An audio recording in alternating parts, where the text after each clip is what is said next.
Welcome to Good Business. Great to have your company on this Tuesday night. Nicole Murray joins us a bit later on from Hot Chocolate Coaching. Tanya Murphy from Jet Beads and Craft. We also go out and about to Orion Family Physiotherapy and meet up with Adam Atherton.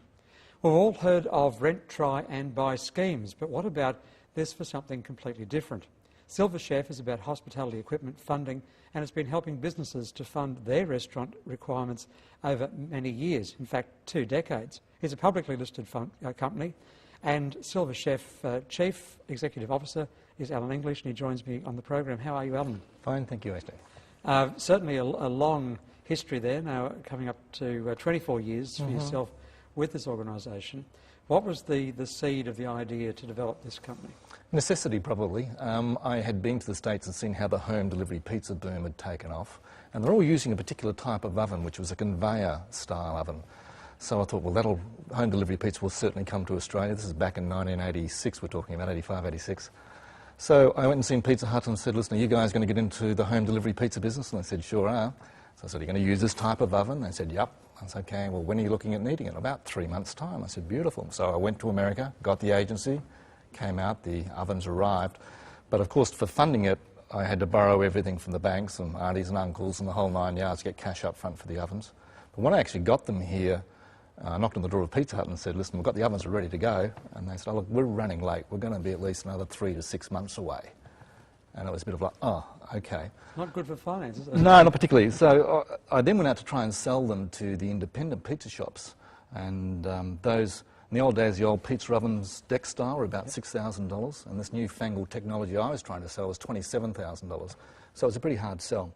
And I couldn't get any independents to take it up because it was just too much capital. And I had this long distance between when Pizza Hut was going to open up and the bank is now tapping on the shoulder saying it's time to pay the interest, boys, where are you? So one day I woke up and thought, well, I've got a shed full of ovens, why don't I put some out on rent? At least that way I can get some cash coming in from the rent to keep the bank off my back until the home delivery pizza boom takes off. And eventually, fortunately, it did. And lots of people were quite happy to rent it, they just didn't want to come up with the capital to buy it. So that was the start of the rental program. And so how broad has it grown to?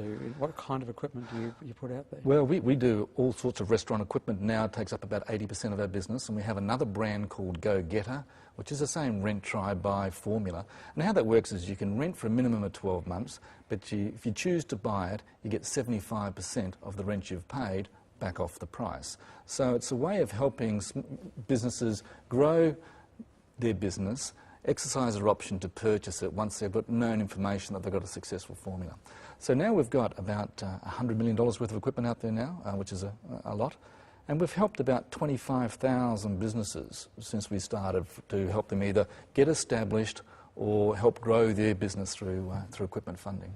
So for you to embark on such an entrepreneurial process, is this the first kind of major entrepreneurial step you took, or were there some things prior to this? Oh, I think every entrepreneur's got early days stories. I think my first business was when I was 18. I was selling posters on the streets. I had an artist friend who did some lovely, simple black and white sketches, which I was able to go to the printers for 5 cents, and I was able to sell them for 50 cents. And that was my first entrepreneurial venture, shall we say. And so linking that with finance, did you have some background in the financial world, or that just happened to be a nice kind of link? It was really about designing a system that will suit the customer. I mean, anybody in small business that's starting out in small business, particularly 20 years ago, it's a little easier today, but it's pretty tough getting finance. And in the restaurant equipment industry, the equipment's very expensive. It's not cheap.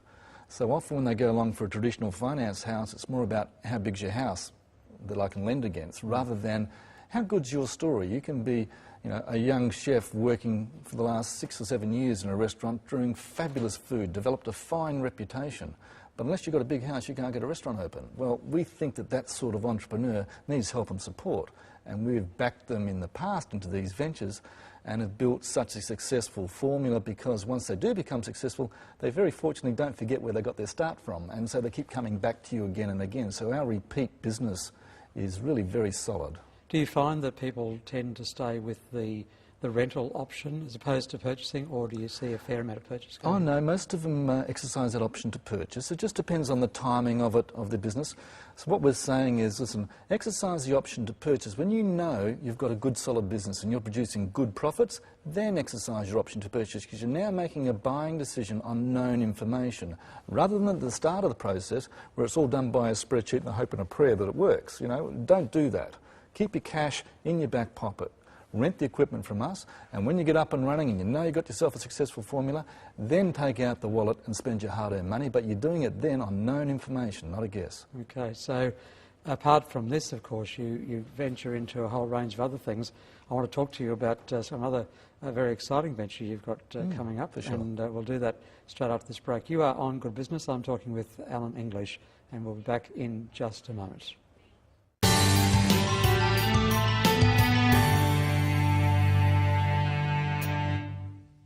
Welcome back to Good Business. My guest is Allan English, who's the Chief Operating Officer for Silver Chef and Chairman of Queensland Ambassador Group Opportunity International. And it's about Opportunity International that I'd like to pick up on now, Allan, Sure. which is really, in a sense, a kind of another venture as an entrepreneur. What is it all about?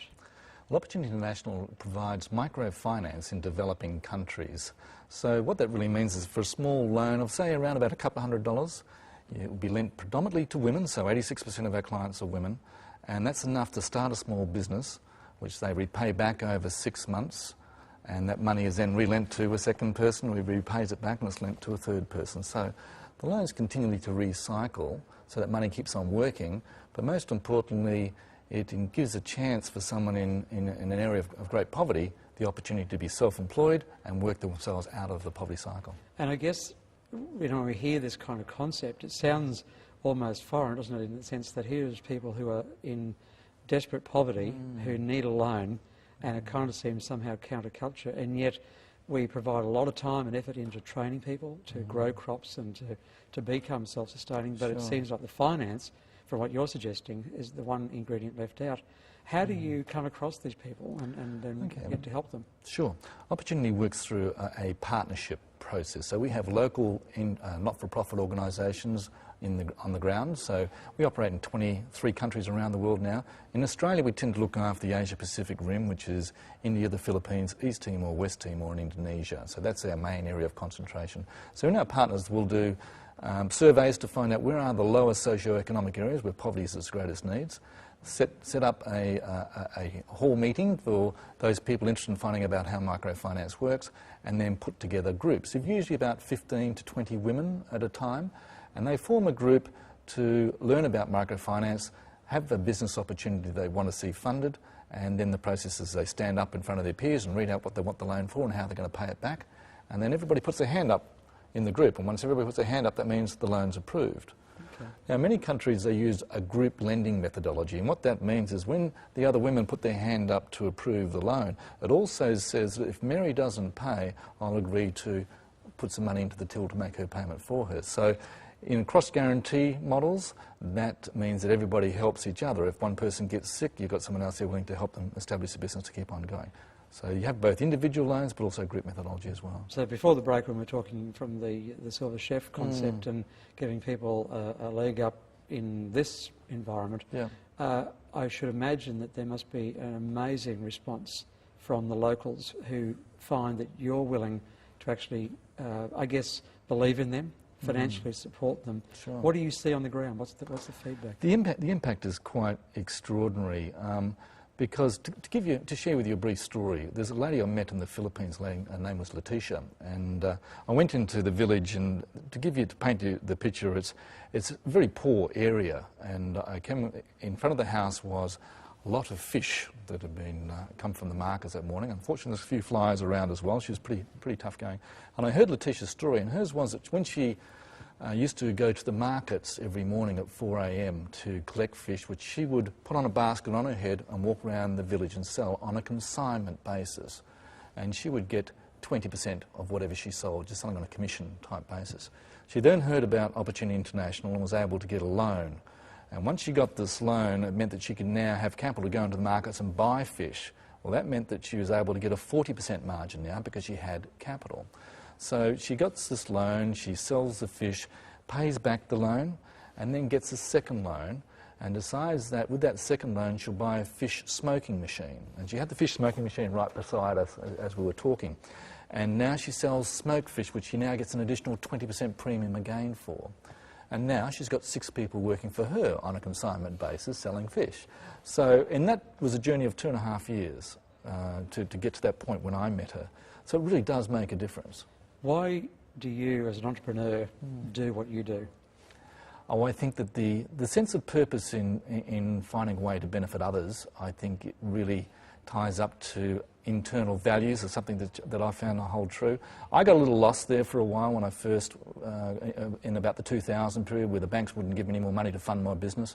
I was uncertain about why I'd want to make more money, what I was going to do with it. I still live in the same house I lived in 20 years ago. So finding something that I got involved with the microfinance sector, and I did a project in East Timor with half a dozen mates, and the report came back that we were going to change the lives of 40,000 people out of that one project.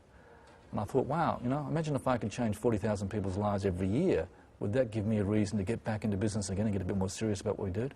And I did, and we listed on the stock market 3 years later, and large chunks of my dividend streams go to fund projects in microfinance. So it means my purpose in what I do in my working life is now directly linked to a humanitarian output that's going to benefit my fellow man, and that's something that's important to me. Absolutely. Well, we appreciate you coming in today to talk about both enterprises that you're passionately involved with, and we wish you all the best for the future. Thank you, Ashley. Appreciate it. Allan English joining us on the program. We're going out and about right now to Orion Family Physiotherapy.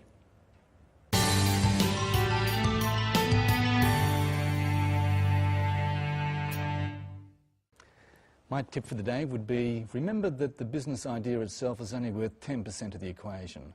The other 90% is made up of systems, resources and people. You've got to have good systems to deliver your customer promise. You've got to have the resources like money. So live with your cash flow statement and know it better than you know your spouse. And the other important part of it is making sure you've got the great people around you. Attract good people and you'll have a great business. But most importantly, have fun on the journey. Enjoy it.